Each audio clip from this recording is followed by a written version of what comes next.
All right, everybody, welcome back to Beans No Ball. Gonna almost close out the penultimate video for our NFL preview for this season. Now, of course, before we start, Christian had some technical difficulties We did, on unfortunately. Zoom, so Yeah. his video quality is a little crap right now, but we'll still make do. So, let's get started. See who we got winning all the awards this year. I swear, Christian, if we get like three in a row the same, I don't I know don't what think I'll we do, are. but Okay, no. I don't think I'll we let you are. get started. Yeah. I'll let you get started. I don't think the three in a row is the number. But starting with MVP, I'm gonna double it back down. I'm gonna get Josh Allen winning MVP this season here. We already went over this. He arguably should have won the MVP last season if it weren't for those interceptions. If he had 10 interceptions, less than that, would have won here. And based off my You forget predictions, that my argument was he was the MVP straight up. Yeah, exactly. His stats wise and everything, 6-6, literally led the Bills to the playoffs, win the division in the final game against the Dolphins here. Especially looking at my predictions, where I have the Bills going, winning the division, once again in this case, and being it's going to be Josh Allen's season, and I do think he's going to win the MVP this season. He's just once again, I do think he still needs to dial it down with the turnovers if he wants a pretty neat shot of winning it. Yeah, and I think that's what because you had them going 11-6, if I'm not mistaken. So Yeah, I guess that probably is the reason that they 12-5 because I had the Dolphins All right. 11-6. Yeah. Okay. All right, yeah. My mistake there. But Mhm. I mean, okay, look, off to a decent start. I mean, I do have a little different here. So for me for MVP, I mean, look, you guys might want to call it a boring pick, but I gotta go with Patrick Mahomes this year. I mean, look, think about it. He only has one MVP, Yeah. his first year starting. He's seriously due for one. And like I was saying that, look, for one, I'm definitely very high on this wide receiver core, and I think they're really gonna help him. And like you said, you're expecting a big Mahomes carry job. For what it's worth, I think the stat line is gonna look like a Mahomes carry job because that wide receiver is gonna help him so much. So, uh, I'm expecting a huge year for him. Like I said, 13-4. There's a reason why they're gonna go 13-4, and it's obviously gonna be in large part to him. Now, going into offensive player of the year, you're not gonna like this too much, but I'm gonna have Saquon Barkley take offensive player. I mean, look, we see even though the Eagles lost Jason Kelsey, Saquon's going behind still one of the best O lines in the league, and that's something that he never really had with New York. I mean, we see, yeah, they were usually bottom 10, let's call it, probably even worse. But yeah, he's finally gonna get to see what he can do in behind a good old line. And one thing for me is like he's gonna come back with a vengeance. I mean, New York did him dirty as hell, and I think he's gonna show out. And one thing for me, I expect Philly to slowly phase out the tush push as much as they were. I mean, they're not going to abuse it just as much. And I see Saquon I having mean, more I would hope opportunities to I actually would get hope in there. that I would hope they would get eliminated now that Saquon's there. You kind of want to get more And that's my there. main So thing. You have that ultra level running back talent in Saquon. I mean, I definitely got to say that they're going to use him. yeah, I would hope they eliminate the switch push, especially what you mentioned with Saquon. I would hope he gets his vengeance, but we're off to a good start. For my offensive player, call me biased all you want. I'm gonna double it down. I'm gonna go CD, man. I'm going to go CD with him. He's only going up from this season. He's already getting good reports from Cap. He's looking better. He's looking well. So I would, slow start coming into the season. I really doubt that would happen now, just from looking at the basic report that's been happening. He's only going to get better from there. And then coming into the trajectory the Dallas Cowboys are coming into this season, this is supposed to be Dak's contract year. He's not coming with an extension. You expect him to play with more heart. You're going to expect CD to get more targets. Literally looking at the base of the offense. And one thing here, if this run game, if it ends up exceeding expectations, I would expect the pass game to open up just a little bit more. And this is going to be a one-way for CD. I could definitely say, I agree with this. I mean, he's probably somewhere. I mean, he'll be a finalist for me, without a doubt. But I think, I got the Eagles a little higher than you guys, so I think that's why Saquon's output's definitely going to do a little more. But I'll let you. I'm interested to hear your defensive player. Defensive player, I don't know. We might come to a consensus with this one. I'm not too sure, but the one guy that's been snubbed, and it's due for one, and it's TJ Watt. I've already seen the smile in your face. So You're gonna see a different type of smile. I don't know, but TJ Watt, I mean, come on. the past couple seasons, what he's been doing on that Steelers defense, let alone that Steelers team, of how mid they've been, and he's the anchor of that front seven, of that whole defense in general. Just the numbers he's putting up, but all the bias that's been going around with the past winners. This is one that he's due for, and he does have one, doesn't he? If I'm not mistaken. I'm pretty sure he has. He has one, but he was. But in recent times, highway robbery last year. Exactly. In recent times now, I think he's due for another one, just from the the stances that's been going on for the past couple winners. Yeah. Okay. Well, the reason I smiled so much is because I was this close to taking him too, but I'm going with a big dark horse candidate into this one. I think Max Crosby has a huge breakout, and not even to say breakout, just really capitalizes on the growth of this Raiders defense. We know that he's been successful, even being that only focal point that on that Raiders D line. That's the only guy you got to worry about, and he's still having success. You have Christian Wilkins into this Raiders D line, and you got to share that attention now. So I think that's going to just flourish Crosby's possibilities to show out his defensive playmaking ability, and I think it's going to be a scary year.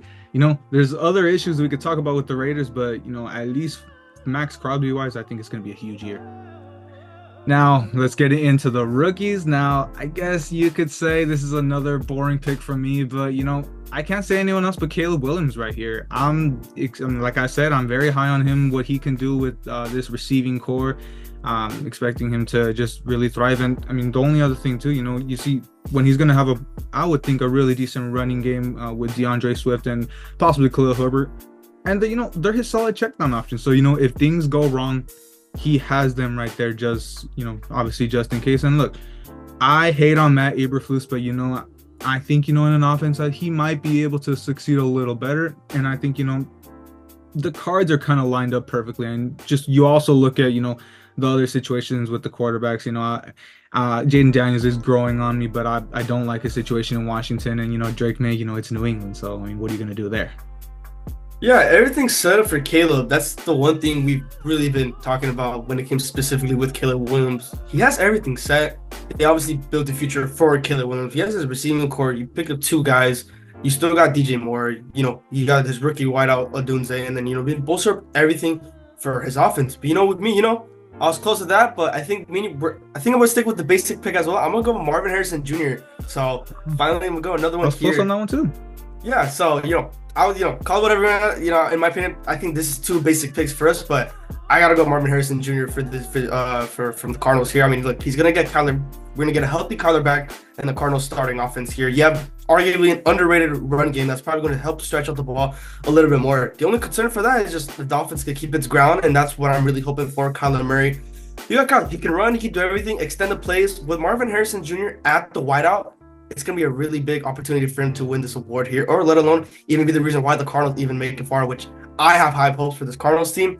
And now moving on to defensive rookies, maybe you call this another basic pick, but I'm going to go Dallas Turner here from the Minnesota Vikings here. Sure, the Vikings, well, we already have them. We're already having them go through a detrimental season, but specifically on that defense, I would think Dallas Turner, he's going to be a really a head mover coming into this season here. You call it a base pick all you want, but I've been looking at Dallas Turner here, and he's going to look really nice for the coming years for Minnesota to come, specifically looking at that defense.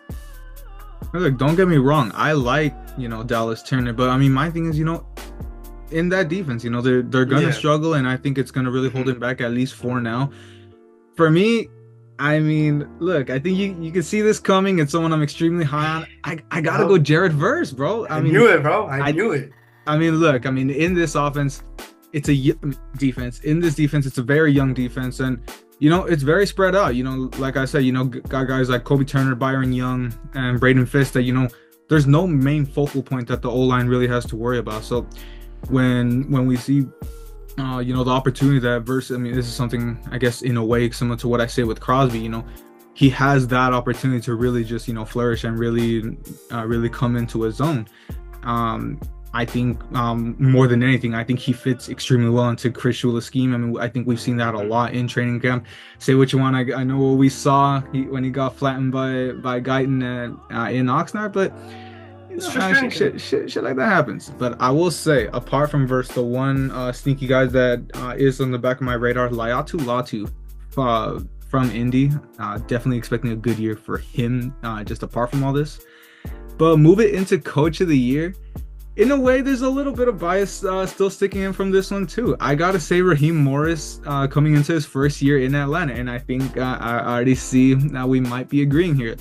I mean, look, a defensive-minded head coach and one of the best defensive minds in the past couple years, leading this veteran-led defense. I think that's a match made in heaven.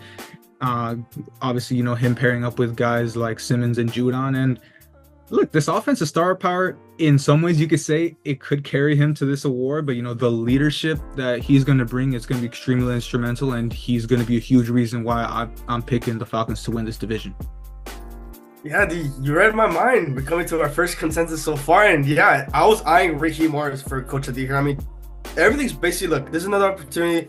Everything's put together for him. You got your star quarterback. You have your star running back. You have a receiving core that's pretty, it's pretty serviceable, but you have an arguably an underrated receiver with Drake London. And look, you got Kyle Pitts, who's still waiting his big emergence here, but the main reason for this, it's coming, right?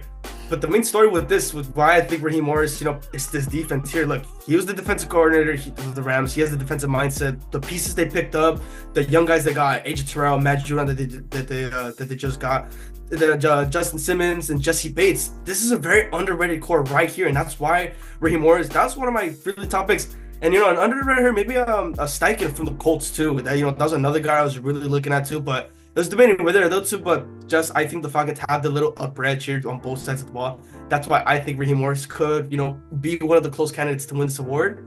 And closing out with, comeback player. Well, actually, no, yeah. So it is closing out. I had Man of the Year, but I forgot. I can't really say. So yeah. So closing it out with comeback player of the year, I think this one was a pretty obvious choice for me, and it's Kyler Murray. It is Kyler Murray. This is a really big event for me. I was between him or Ant Rich, but. I'm gonna stick with Kyler, especially looking at this Cardinals team. I'm very high on Kyler. I don't know how many times I'm gonna say this, but I'm really hoping for another nice K1 season for this Cardinals team, and everything's together for him to kind of set the saying that he's got to make a run and come to playoff time. I still have to go into playoffs there. Not gonna say specifically yet. We're in the playoff bracket yet, but Kyler Murray coming off the injury, he's gonna play with a lot of passion. He's gonna play with a lot of heart. He's gonna play angry, just like a couple players in the league here. I'm really excited for K1. This is gonna be a nice season for him. Hey, don't get me wrong. I mean, we were in a bunch of agreements in this, and yeah, I love Kyler too this season. Not enough for the playoffs, but I'm very high on him. I said he could have a sneaky MVP type season, but I guess the only thing for me. He already kind of came back last year, so maybe that takes the voters a little bit away. For me, I'm going to take it back to Atlanta. I've got to say Kirk Cousins. I mean, for a lot of the same reasons that we both talked about for Raheem Morris. And above all else, I mean, the core that he's getting with Atlanta, arguably, apart from Jetta's, arguably a better, better weapons than he actually had in Minnesota. And I think... I'm expecting a lot of those guys to break out, and I think they're really going to help him. And like I said, I'm picking them to win the division. I got the Arizona missing the playoffs, so I think that's one of the differences. There's also, a big chance that it just goes to Aaron Rodgers. That's also a big consensus, but we don't got him going to the playoffs, so I guess that's what takes it away from us right now. But yeah, it's gonna do it for us here. I think at least we didn't get all that similar. I mean, we had one consensus pick. I don't think that's ever happened in the prediction type that we've actually done. So good on us here. We're finally off the same wavelength, but that's going to do it for us here. Wraps up our second to last video. Come back tomorrow morning for our playoff and Super Bowl predictions. Thank you guys for watching, and hope to see you guys right back for the final preview video.